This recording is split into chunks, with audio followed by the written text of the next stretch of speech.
Bismillahirrahmanirrahim. Assalamu alaikum, dear students.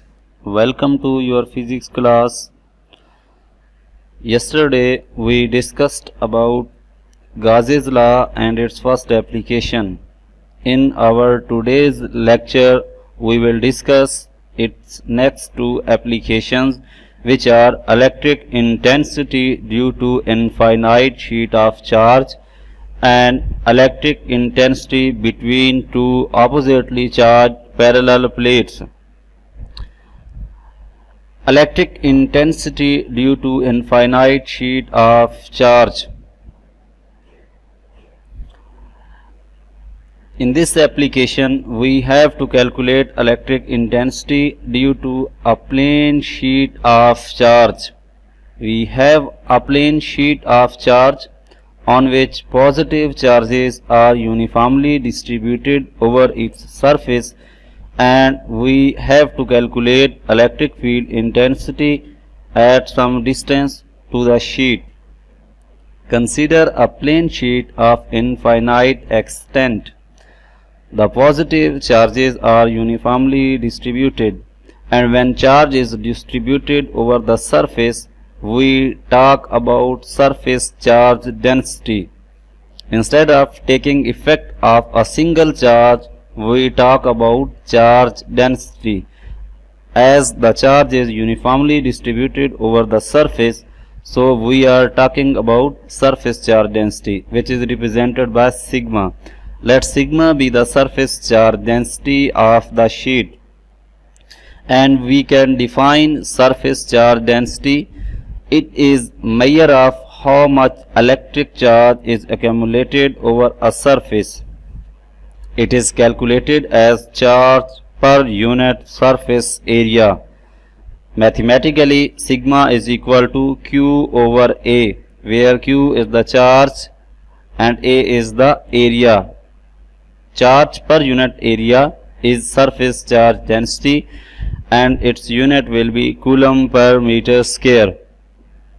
So we have to calculate electric field intensity due to this plane sheet of charge. For this purpose, we will apply Gauss's law. We wish to calculate electric field intensity at a point P close to the sheet. This could be achieved by applying Gauss's law. And to apply Gauss's law, we know that we have to follow few steps.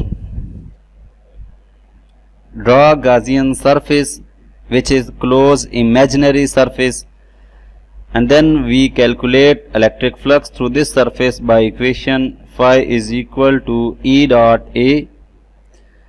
Apply Gauss's law to this closed surface, which is we calculate electric flux by equation Q over epsilon naught, and then we compare these two equations to find electric field intensity.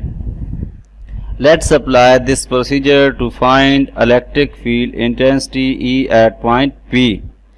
Imagine a closed Gaussian surface in the form of cylinder passing through the sheet, whose one flat face contains point P. We have to calculate electric field intensity at this point P. The intensity acts at right angle to the end faces and is directed away from the sheet. Because electric intensity is due to positive charges and electric field due to positive charge points outward, so electric field intensity is pointing outward. As electric field intensity is pointing outward, it is acting at right angle to the end faces, as shown in the diagram. At point P, the arrow coming outward is perpendicular to the end face. Now in second step, we have to calculate electric flux through this closed surface. To calculate electric flux, we will see which type of surface facing electric field intensity. Here at end faces, there is two type of surfaces. One is the flat one and the other is curved one. electric intensity faces two surfaces, one is flat and other is curved one. Let's take a limited portion of this cylindrical surface. The upper portion is curved one and the front portion is flat surface. So electric intensity faces these two surfaces, curved surface and flat surfaces. We have imagined apart from Gaussian surface to make you clear the idea about which surface is curved surface and which surface is flat one. So in order to calculate E at point P, we have to consider flux through flat surfaces and through curved surface as well. Flux through curved surface. Flux through curved surface will be zero because electric intensity is parallel to the curved surface. You already know in the topic electric flux, when a surface is parallel to the electric field line, electric flux through this surface will be zero, because in this case vector area and electric field intensity are perpendicular and angle is 90, cos 90 being 0, electric flux will be 0. So electric flux contribution through curved surface is 0. Now we will calculate electric flux through flat surface.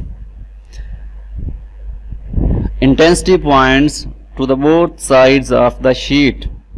So we can calculate electric flux through right and flat surface.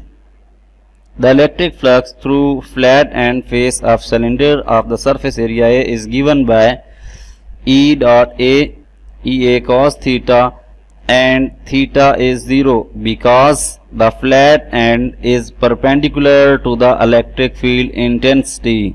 Again, when area is perpendicular, its vector area will be parallel, and the angle used in this equation is the angle between vector area and electric field intensity. So when area is perpendicular, vector area will be parallel, and we will take theta equal to 0.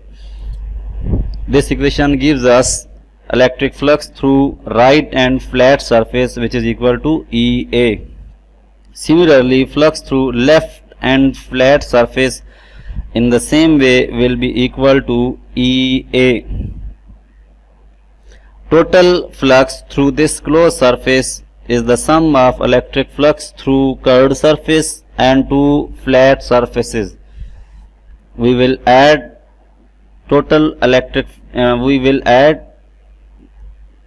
equation 1, 2 and 3 to get total electric flux, and it is equal to 2Ea. This is the electric flux we have calculated using the equation E dot A. Now we will calculate electric flux using Gauss's law. Flux by Gauss's law.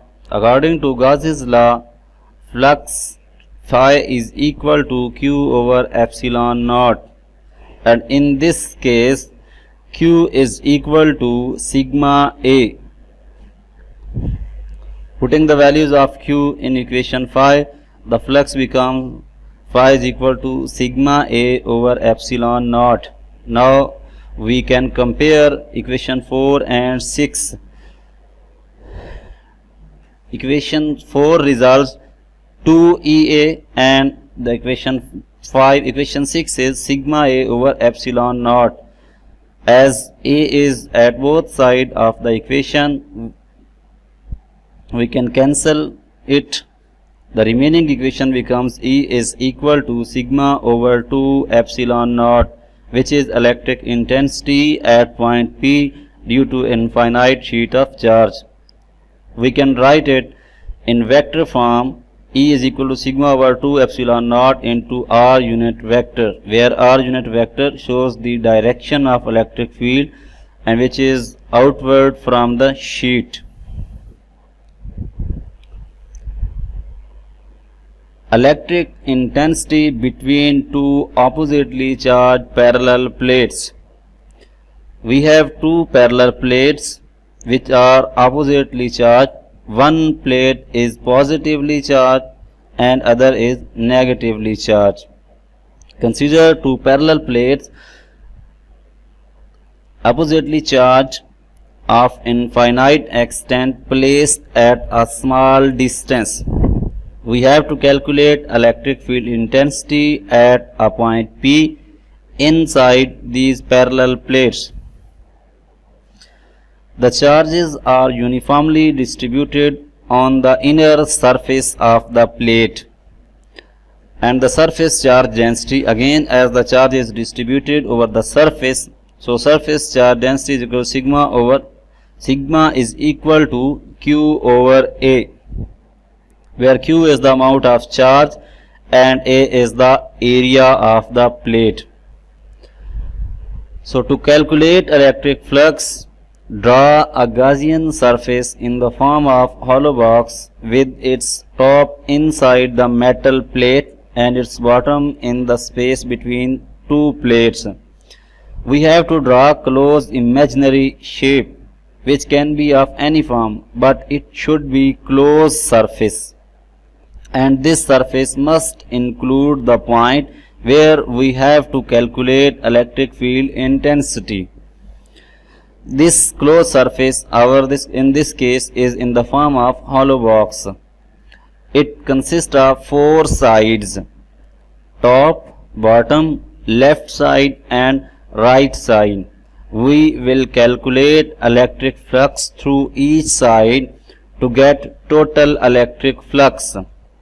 Flux through top of the box, according to the equation, phi1 is equal to Ea cos theta, but as it is clear from the diagram that the top surface of this closed surface is outside of the field, so E will be 0. Hence, electric flux through top face will be 0. Flux through left side of the box. Left side of the box is parallel to the field lines. So we can see that no lines are passing through left side, because left side of the box is parallel to the field lines. So in case when surface is parallel to the field lines, its vector area is perpendicular to the field lines and flux through this surface will be 0. Similarly, flux to the right side of the box will also be 0, because right side of the box is also parallel to the field lines and angle will be 90, the angle which is between vector area and E. So this will give flux equal to 0.